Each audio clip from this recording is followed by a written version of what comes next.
Bienvenue dans ce tutoriel sur Word. Nous allons introduire ici la notion de paragraphe dans Word. Pour bien comprendre cette notion de paragraphe, il faut savoir que Word gère tous ses textes dans des découpages de paragraphes. Nous avons ici des caractères visibles que nous sommes en mesure de nommer. Nous avons aussi des caractères spéciaux. Word gère des caractères invisibles que nous pouvons rendre apparents en cliquant sur cette icône. Nous comprenons ainsi comment s'effectue le découpage en paragraphes.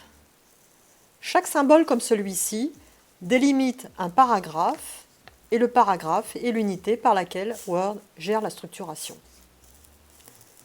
Intéressons-nous par exemple à ce paragraphe.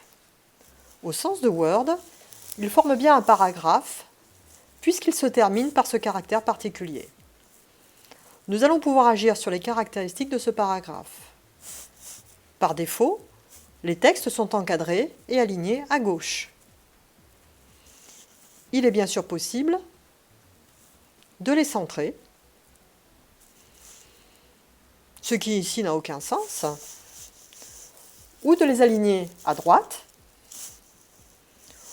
ou le plus souvent, nous demandons de procéder à une justification du texte, ce qui permet d'utiliser l'espace et de terminer chaque ligne de façon alignée.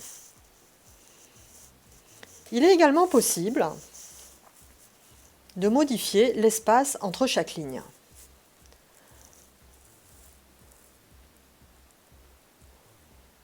Nous agissons à cet endroit-là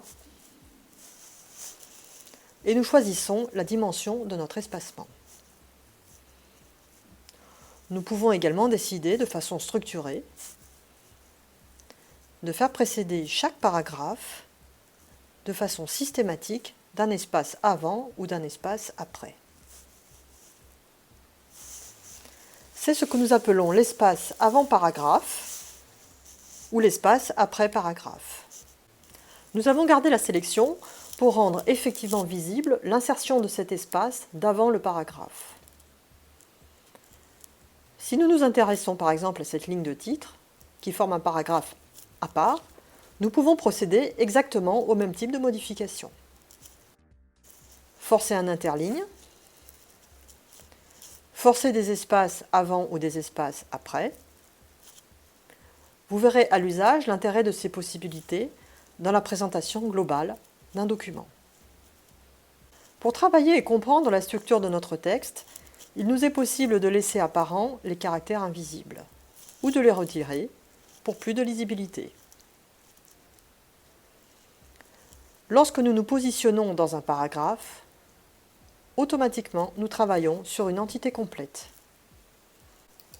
Ici, j'ai modifié les caractéristiques générales du paragraphe dans lequel se situe mon curseur. Je peux donc revenir en arrière par rapport aux opérations apportées en début de cette vidéo,